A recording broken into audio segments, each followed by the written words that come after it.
Dari Gerasa Kakala Surabaya 1062 The Voice of Love.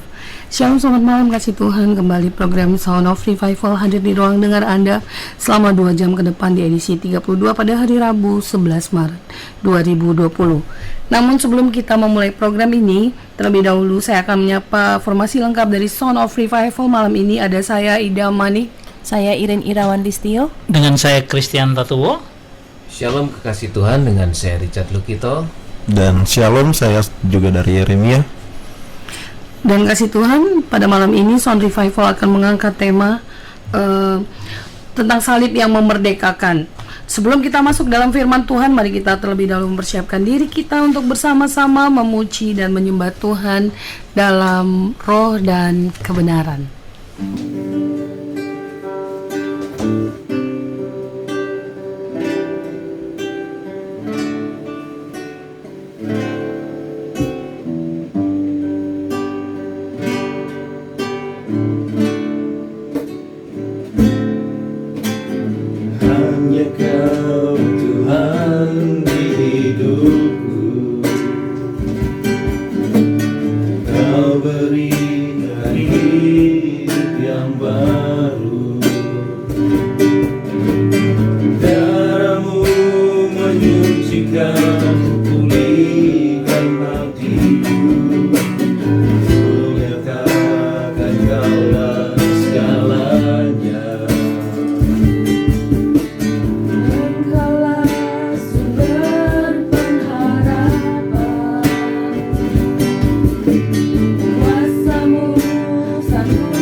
Mari kita berdoa.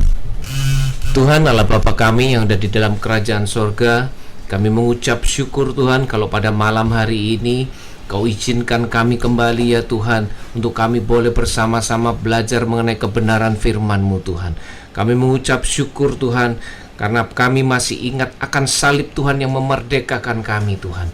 Terima kasih buat kesempatan yang Tuhan berikan kepada kami untuk kami boleh mendengar firman-Mu yang hidup di dalam hidup kami ini Tuhan. Terima kasih, biarlah Engkau juga berkati setiap pendengar kekasih Tuhan ya Tuhan. Berikan hati untuk mereka boleh mendengar kebenaran firman-Mu ini. Dan kami percaya firman-Mu tidak akan sia-sia berlalu. Dan kami percaya biarlah Engkau urapi setiap hamba-Mu di tempat ini ya Tuhan. Amen. Tim Sound of Revival ini Tuhan. Kami percaya apa yang Tuhan sudah percayakan kepada kami harus pegang dengan teguh, dengan sungguh-sungguh. Kami boleh memberitakan Injil kebenaran Tuhan. Kami percaya hanya di dalam nama Bapa, Putra, dan Roh Kudus kami berdoa. Amin. Amin. Shalom kekasih Tuhan. Puji Tuhan kita dapat bersama lagi dalam siaran on air dari Sound of Revival Ministry. Tema kita kali ini adalah membahas tentang salib yang memerdekakan. Hal ini kami bahas untuk memberikan gambaran bahwa salib Kristus itu memerdekakan kita dari segala belenggu dosa. Dan sekarang kita adalah milik kepunyaan Allah.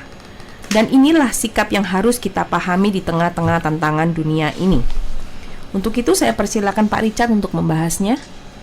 Baik, terima kasih. Shalom kekasih Tuhan, bersyukur kami dapat kembali bersama-sama melalui siaran radio Sangkakala malam ini. Kami menyadari kita semua bahwa memasuki Minggu Prapaskah ini saya mengajak seluruh kekasih Tuhan dan kita yang sudah dibenarkan Allah agar kita mempersiapkan diri untuk mengingat akan penderitaan Kristus di kayu salib, yang mana itu dilakukan karena kasih-Nya untuk membebaskan kita semua umat yang dikasihi Allah dari dosa, sehingga kita tidak binasa, melainkan kita memperoleh hidup yang kekal bersama Kristus. Untuk itu mari kita membaca di dalam kitab Roma 6 ayat 1 sampai ke 12. Saya minta beberapa rekan di studio untuk boleh membacakan firman Tuhan. Ya, kita coba lihat Roma 6 ayat yang pertama dan yang kedua. Jika demikian, apakah yang hendak kita katakan? Bolehkah kita bertekun dalam dosa supaya semakin bertambah kasih karunia itu? Sekali-kali tidak. Bukankah kita telah mati bagi dosa? Bagaimanakah kita masih dapat hidup di dalamnya? Atau tidak tahukah kamu bahwa kita semua yang telah dibaptis dalam Kristus telah dibaptis dalam kematiannya? Dengan demikian kita telah dikuburkan bersama-sama dengan Dia oleh baptisan dalam kematian, supaya sama seperti Kristus telah dibangkitkan dari antara orang mati oleh kemuliaan Bapa, demikian juga kita akan hidup dalam hidup yang baru. Sebab jika kita telah menjadi satu dengan apa yang sama dengan kematiannya, kita juga akan menjadi satu dengan apa yang sama dengan kebangkitannya. Karena kita tahu bahwa manusia lama kita telah turut disalibkan, supaya tubuh dosa kita hilang kuasanya, agar jangan kita menghambakan diri lagi pada dosa. Sebab siapa yang telah mati, ia telah bebas dari dosa. Jadi jika kita telah mati dengan Kristus, kita percaya bahwa kita akan hidup juga dengan Dia. Karena kita tahu bahwa Kristus sesudah Ia bangkit dari antara orang mati, tidak mati lagi. Maut tidak berkuasa lagi atas Dia. Sebab kematiannya adalah kematian terhadap dosa, satu kali dan untuk selama-lamanya. Dan kehidupannya adalah kehidupan bagi Allah. Demikianlah hendaknya kamu memandangnya, bahwa kamu telah mati bagi dosa, tetapi kamu hidup bagi Allah dalam Kristus Yesus. Sebab itu, hendaklah dosa jangan berkuasa lagi di dalam tubuhmu yang fana, supaya kamu jangan lagi menuruti keinginannya. Baik, terima kasih. Manasnya bagi hidup orang beriman kepada Kristus adalah telah digantikannya hukuman maut, yaitu kematian akibat dosa mula-mula dan dosa perbuatan kita, sehingga kita terbebas dari kematian kekal. Sebab dampak dari dosa yang dilakukan sejak Adam dan Hawa serta dosa perbuatan masing-masing dari kita adalah maut. Hal tersebut dapat kita temui di dalam Roma 6 ayat ke-23. Demikian firman Tuhan, sebab upah dosa ialah maut. Tetapi kita sadari bahwa karena kasih karunia Allah, kita boleh beroleh hidup yang kekal di dalam Kristus Yesus Tuhan kita. Dikatakan bahwa upah dosa adalah maut. Di sini saya akan membahas ada 6 pokok bahasan di dalam Roma 6 ayat 1 sampai 12 mengenai makna salib yang memerdekakan. Yang pertama adalah kita telah mati bagi dosa dan kita tidak hidup di dalamnya. Makna ayat ini adalah karena kasih karunia dari Allah Bapa, sehingga kita ditebus dengan korban Kristus di kayu salib, agar kita semua dibebaskan dari dosa, dari maut, dari kematian. Bukan malah sebaliknya, kita makin gemar berbuat dosa karena kita tahu Allah mengasihi kita, sehingga Allah pasti mau mengampuni kita. Itu pikiran yang harus mulai kita tanggalkan, sehingga kita sadar bahwa memaknai arti salib bagi kehidupan kita, yaitu di mana kita telah mati bagi dosa itu dan kita mengambil komitmen untuk tidak hidup di dalamnya, ya. Karena kita mengasihi Kristus yang sudah rela menggantikan kita sebagai korban tebusan agar kita tidak binasa. Dan yang kedua, kita boleh bahas bahwa kita hidup dalam kebenaran, yaitu hidup yang baru. Di dalam Roma 6 ayat 3 dikatakan, atau tidak tahukah kamu bahwa kita semua telah dibaptis dalam Kristus, telah dibaptis dalam kematiannya. Dengan demikian kita telah dikuburkan bersama-sama dengan Dia oleh baptisan dalam kematian, supaya sama seperti Kristus telah dibangkitkan dari antara orang mati oleh kemuliaan Bapa, demikian juga kita akan hidup yang baru. Jadi di sini jelas dikatakan bahwa kematian dari dosa kita disimbolkan dengan baptis, ya, yang artinya kita telah dikuduskan atau dipersatukan dalam kematian Kristus, sehingga kita semua menjadi kudus dari segala dosa. Maka ketika Kristus bangkit dari kematiannya, maka kita juga dibangkitkan dari kematian dari dosa kita menjadi manusia yang baru, yang hidupnya dalam kebenaran bersama Kristus. Nah, kita lihat bahwa frasa hidup dalam hidup yang baru dikatakan bahwa en kainonet sois peripepate somen, ya. Artinya hidup dalam menjalani atau berjalan di dalam kata ini peripateo terdiri dari dua kata, ya. Peri itu artinya keseluruhan di sekitar kita, artinya secara menyeluruh kehidupan kita. Sedangkan pateo adalah jalan. Jadi menjalani secara keseluruhan hidup kita, bukan separuhnya saja tetapi menyeluruh. Dan apa yang dijalani itu? Kainos, soe, artinya hidup yang totalitasnya sama sekali baru dan dipenuhi oleh hidup ilahi yang Tuhan masukkan ke dalam kehidupan kita, supaya kita diberi kapasitas untuk semakin serupa dengan kapasitas Tuhan kita Yesus Kristus. Mungkin Pak Kris bisa menambahkan? Ya, rekan-rekan kekasih Tuhan yang sedang mendengarkan radio ini, saya bisa katakan saya ingat perjanjian lama itu pernah menyatakan hal yang sama tentang hidup baru seperti ini. Kita ingat bahwa dalam kitab Yehezkel pasal 11 ayat 9 dikatakan seperti ini, aku akan memberikan mereka hati yang lain dan roh yang baru di dalam batin mereka. Juga aku akan menjauhkan dari tubuh mereka hati yang keras dan memberikan mereka hati yang taat. Jadi kalau kita melihat dari frasa yang ada, bisa disebut dengan bahasa Yunani gini, Venatati lahen lep ehat veruah hadasah eten bekir bekem. Ya, aku akan memberikan mereka hati. Venatati itu dari kata Nathan, memberikan. Aku akan memberikan mereka lahem, mereka lep, hati yang baru.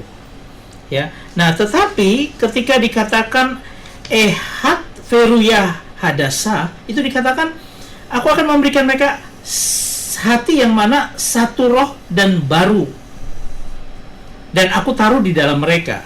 Eten bekir bekem. Artinya begini, Tuhan itu mau memberikan mereka atau kita ini hati dalam satu roh, dan itu baru, kemudian ditaruh dalam hati kita. Satu roh berarti dari satu Roh Kudus, kemudian dia masukkan, itu merupakan sesuatu yang baru dalam kehidupan kita.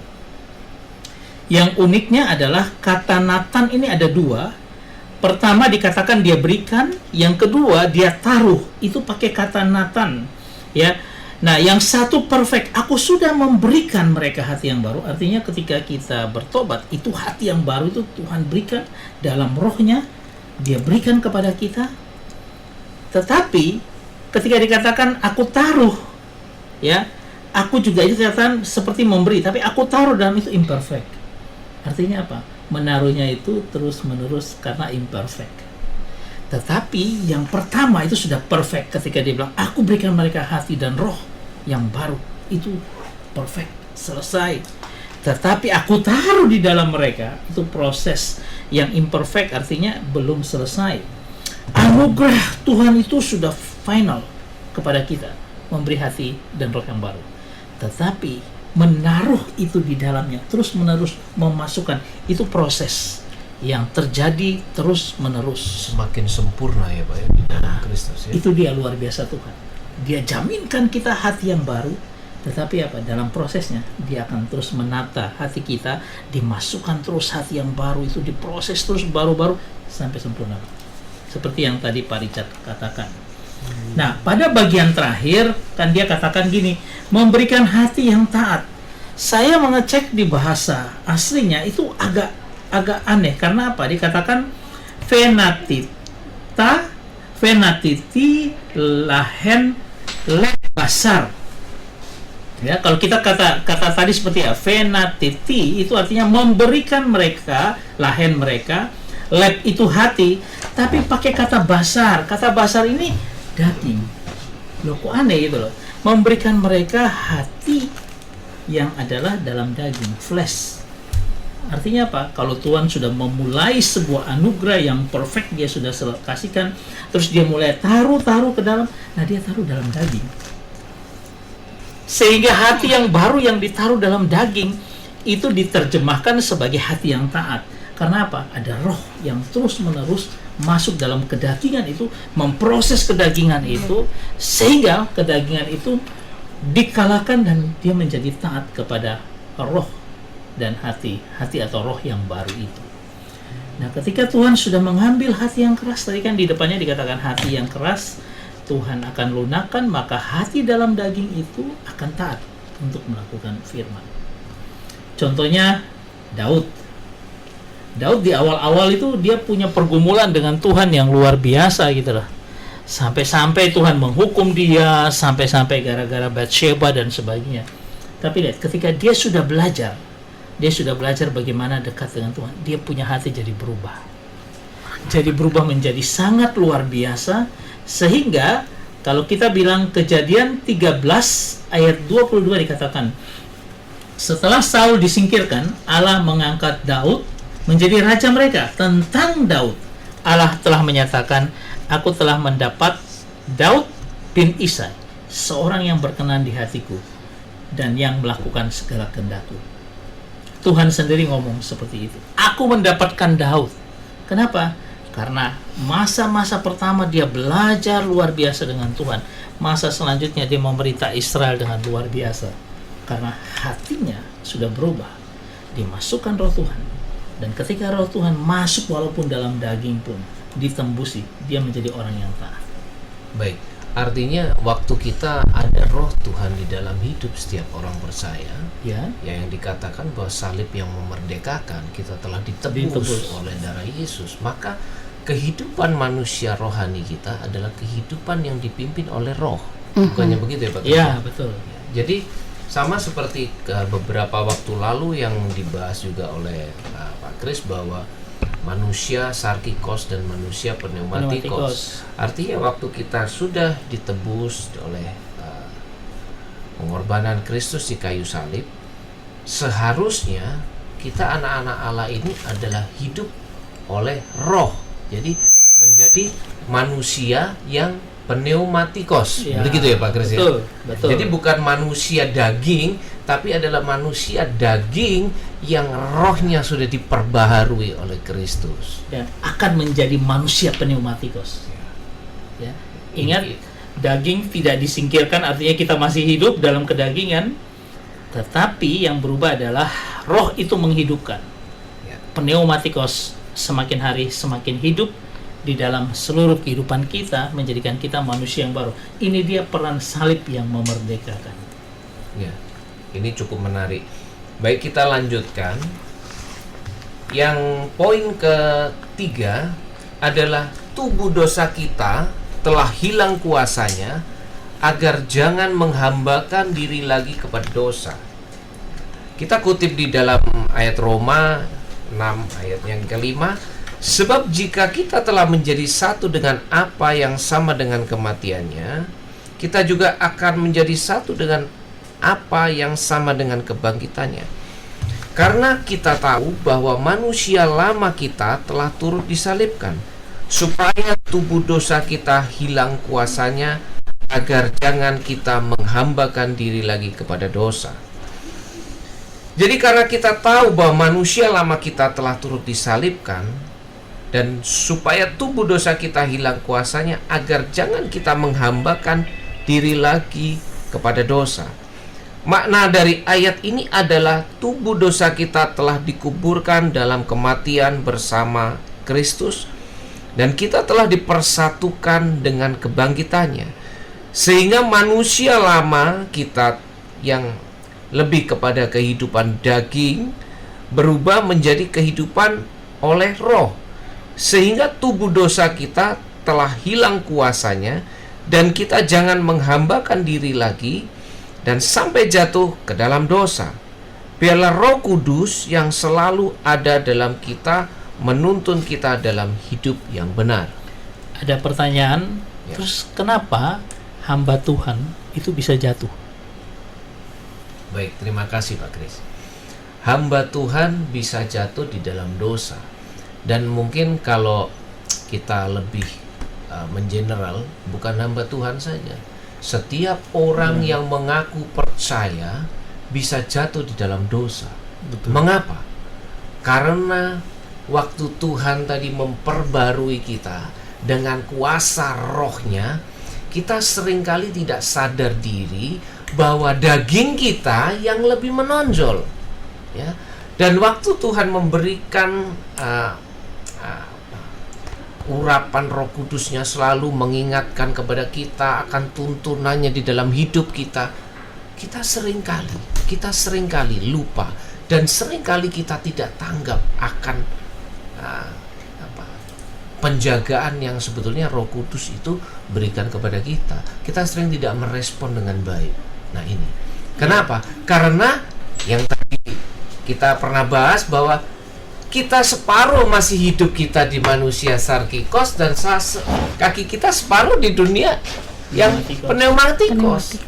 Jadi hendaknya kenapa tubuh ya dosa kita ini telah hilang, disalibkan bersama Kristus. Nah, artinya waktu kita benar-benar menguburkan dosa kita, ya, dan kita dibangkitkan bersama-sama kebangkitan Kristus, kita ada di zona yang hidup kita ini milik Kristus, seharusnya seperti itu. Dan saya percaya Tuhan Allah kita akan selalu menjaga kita, menudungi kita dengan kuasa rohnya. Tapi seringkali manusia ini tidak Punya sadar diri, keinginan-keinginan yang dia lebih Ya. interestnya di situ kan.